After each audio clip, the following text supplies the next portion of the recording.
यदि आप एक एफएनओ ट्रेडर हैं या इंट्राडे ट्रेडर हैं या यहाँ तक कि आप शॉर्ट टर्म या लॉन्ग टर्म इन्वेस्टमेंट करते हैं, तो अभी के 2025 के बजट में आपके लिए क्या क्या चेंजेस हैं और उसके बाद आपका टैक्स कैलकुलेशन किस तरह से होता है, ये मैं आपको अपनी स्क्रीन पर समझाता हूँ। तो आइए मेरी स्क्रीन पे आते हैं।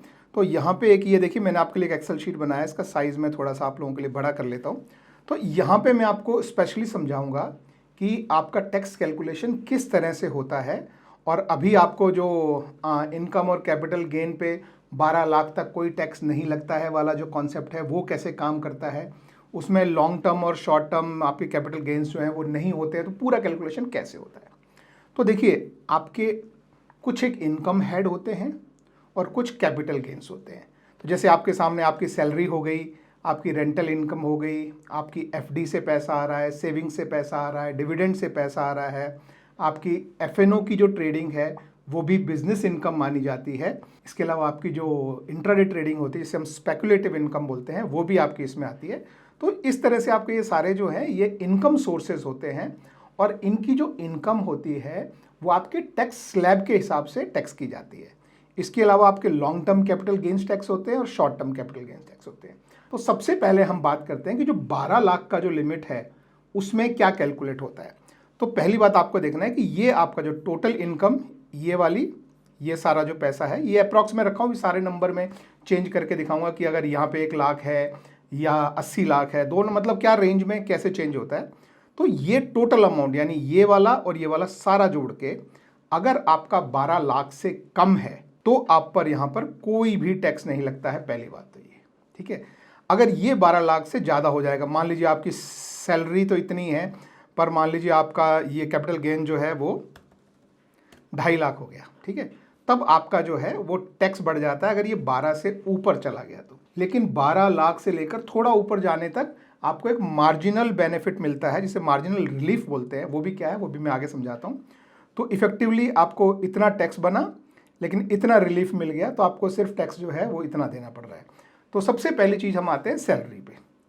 सैलरी यदि आपकी है, अगर सैलरी आपकी नहीं है, देखिए यहाँ पे एक सैलरी है और एक सैलरी का 75,000 रुपये का स्टैंडर्ड डिडक्शन बोलते हैं हम इसे। तो इसे एक्चुअली हम यहाँ पे सैलरी की बजाय अगर मैं इसे स्टैंडर्ड डिडक्शन कर दूँ, तो अगर आपकी सैलरी 0 है तो आपका डिडक्शन 0 रहेगा। मान लीजिए आपकी सैलरी सिर्फ 20,000 है तो जितनी सैलरी है उतना, लेकिन 75,000 तक, अगर आपकी सैलरी 75,000 है तो 75,000 तक आपको स्टैंडर्ड डिडक्शन में आपका पैसा जो है वो उतना कट जाता है। लेकिन अगर उससे ज़्यादा है, मान लीजिए कि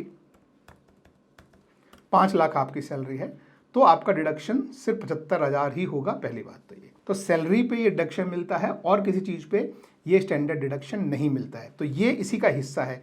ये काटने के बाद आपको देखना है कि आपका टोटल इनकम जो है कैपिटल गेन से और इससे टोटल इनकम 12 लाख से कम आ रहा है, तो आपको टैक्स नहीं भरना है, पहली बात तो ये, ठीक है।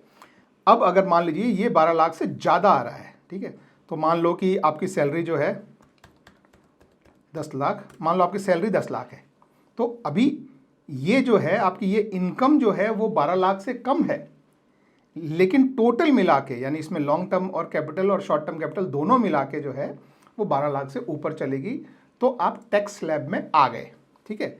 अब टैक्स स्लैब क्या है, 0 से 4 लाख तक कोई टैक्स नहीं लगता है, 4 लाख से 8 लाख तक आपको 5%, 8 से 12 10%, 12 से 16 15%, 16 से 20 20%, 20 से 24 25%, 24 से ऊपर आपको 30% टैक्स लगता है।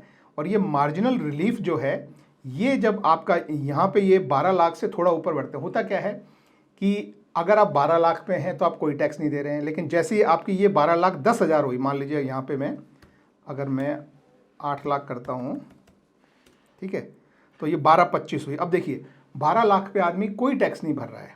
अब अगर ये मार्जिनल रिलीफ नहीं होता तो 12,25,000 पे आदमी को 35,000 टैक्स भरना पड़ता, यानी 12 लाख वाले के हाथ में ज़्यादा पैसा आता, 12,25,000 वाले के हाथ में कम पैसा आता, क्योंकि उसका 35,000 टैक्स कट जाता।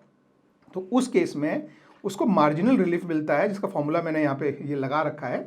उसमें क्या होता है कि ये जितना टैक्स कट रहा है, अगर वो 12 लाख से ऊपर है तो ये जो अमाउंट है इसमें सिर्फ 25,000 ही आपको टैक्स भरना है, तो इतना बाकी का आपको टैक्स रिलीफ मिल जाता है, तो आपको सिर्फ 25,000 टैक्स भरना है। तो आपकी इनकम 12 लाख हो, 12,10 हो, 12,20 हो, 12,30 हो, 12,40, 12,50, 12,60, यहाँ तक कि 12,70 तक भी आपके हाथ में 12 लाख रुपए आएगा। तो ये है कॉन्सेप्ट मार्जिनल रिलीफ का।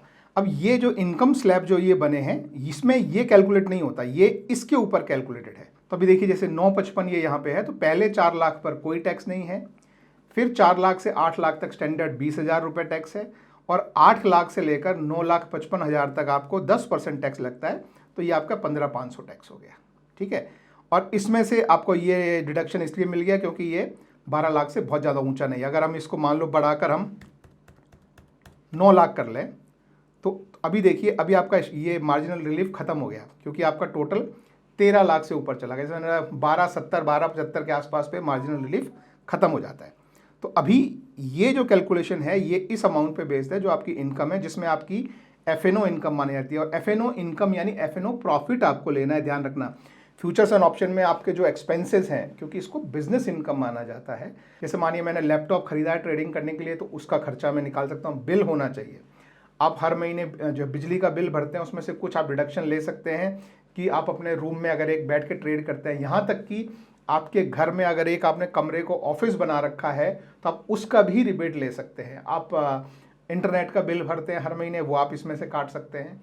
तो ये सारे एक्सपेंसेस निकालने के बाद आपका प्रॉफिट अगर कुछ है, जैसे यहाँ पे मैंने 1 लाख प्रॉफिट रखा है, तो वो भी आपकी स्लैब में ऐड होता है।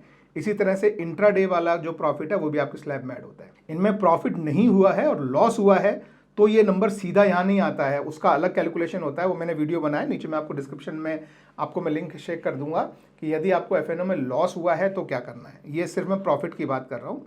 तो ये सारे प्रॉफिट जो है वो ऐड करके आपकी ये इनकम बनती है और उस पर ये सारा टैक्स स्लैब होता है जिसके हिसाब से आपको टैक्स लगता है। फिर आपकी लॉन्ग टर्म कैपिटल गेन जो है उसमें से शुरू का 1,25,000 रुपये पर कोई टैक्स नहीं लगता है। तो और उसके बाद यानी देखिए ये लॉन्ग टर्म कैपिटल गेन जो है यहाँ पे 1,25,000 तक कोई टैक्स नहीं है, ये फॉर्मूला है। 1,25,000 तक कोई टैक्स नहीं है, उसके ऊपर आपको 12.5% टैक्स लगता है। तो अगर आपकी इनकम यहाँ पर 1,25,000 रुपये है तो आप देखेंगे कि आपका लॉन्ग टर्म कैपिटल गेन 0 हो गया।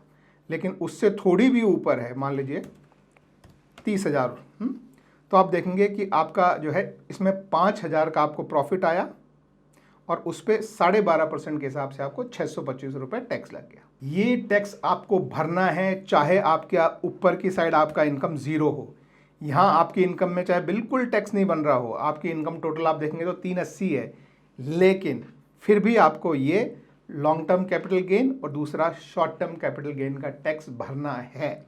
ये नया इस साल से चालू है। तो ये जो पेच है ये आपको समझना है, पिछले साल तक ऐसा नहीं होता था, लेकिन इस साल आपकी लिमिट बढ़ा के जो 12 लाख कर दी गई है उसमें से लॉन्ग टर्म कैपिटल गेन और शॉर्ट टर्म कैपिटल गेन बाहर निकाल लिए गए हैं। यानी आपकी ये जो इनकम है इस पर आपको कोई टैक्स नहीं देना है, लेकिन आपके जो कैपिटल गेन्स हैं उस पर आपको फिर भी टैक्स देना है, चाहे आपकी टोटल इनकम 12 लाख से कम है तो भी। तो ये आपने समझना है। लॉन्ग टर्म कैपिटल गेन जैसे मैं बताया 1.25 लाख के ऊपर 12.5%, short term capital gain flat लगता है जो कि आप जितना आपको प्रॉफिट हुआ है उसका 20%। तो मान लीजिए आपको यहाँ पे प्रॉफिट हुआ है 20,000 का, तो उसका 20% आपको देना है, यानी 4,000 रुपये देना है।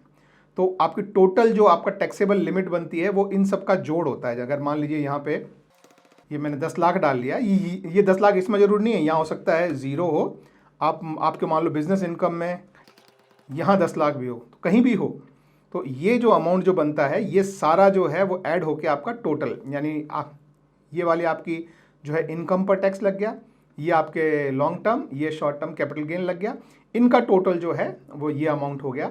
तो इतना आपको टैक्स भरना है।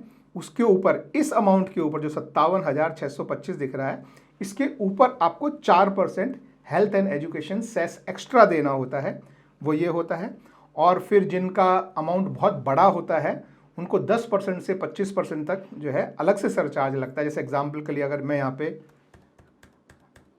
ये 1 करोड़ अगर मैं ऐड कर लेता हूँ, यहाँ पे टैक्स आप देखेंगे कि 29 लाख का टैक्स है, उसमें आपका 4% सरचार्ज लग गया, कुछ 1,16,000, लेकिन उसके ऊपर जो है तो ये लगभग 15% जो है वो इस अमाउंट के ऊपर, ये दोनों का जो सम है 30 लाख, उसके ऊपर 15% का एडिशनल टैक्स लग गया।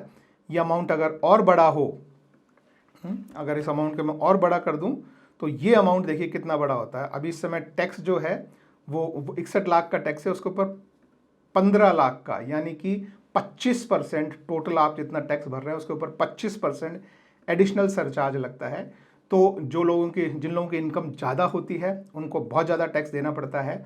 मतलब आप देख लीजिए जितना आप टैक्स भर रहे हैं उससे कम से कम 25% ज़्यादा टैक्स भर रहे हैं। लेकिन जिनकी इनकम कम है उनके लिए ये सरचार्ज जो है वो नॉर्मली ज़ीरो रहता है। तो अभी आपकी इनकम देखिए 22 लाख के आसपास है टोटल इनकम, तब भी आपको सरचार्ज नहीं है। तो ये इनकम आपकी 50 लाख से नीचे जब तक है तब तक आपको कोई सरचार्ज नहीं है। अभी देखिए आपकी इनकम 32 लाख है टोटल, तब भी कोई सरचार्ज नहीं है। तो as a trader, future and option trader में इंपॉर्टेंट चीज़ है कि बिजनेस इनकम आपकी नॉर्मल इनकम में ऐड होती है, आपके स्लैब के हिसाब से टैक्स होती है।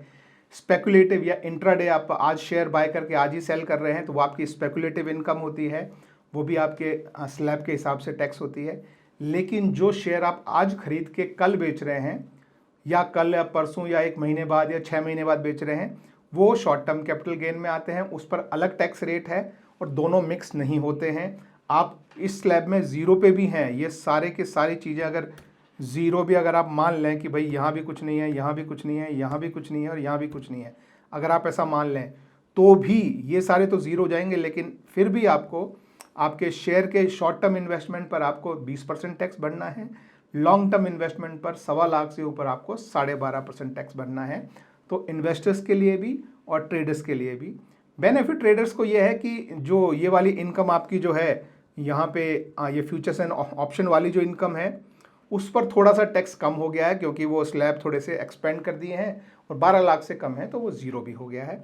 वही स्पेकुलेटिव के लिए, लेकिन दुख की बात ये है कि इन अमाउंट को उससे बाहर निकाल दिया गया है। तो पहले क्या होता था 7 लाख की लिमिट के अंदर ये नंबर भी आता था, तो 7 लाख में ये भी आता था, तो 7 लाख से कम होता था तो टैक्स नहीं लगता था। लेकिन अब 12 लाख से कम है तो भी आपको ये टैक्स तो भरना ही है। आई होप आपको समझ में आया होगा कि अगर आप इन्वेस्टर हैं, ट्रेडर हैं, इंट्राडे ट्रेडर हैं, फ्यूचर एंड ऑप्शन के ट्रेडर हैं तो किस तरह से आप अपने टैक्स कैलकुलेशन कर सकते हैं। बाय द वे इस एक्सेल शीट का अगर आपको लिंक चाहिए तो आप मेरे से कमेंट में मांग लेना, I will share this link with you. Thank you, bye bye. Investments in securities markets are subject to market risks. Read all the related documents carefully before investing.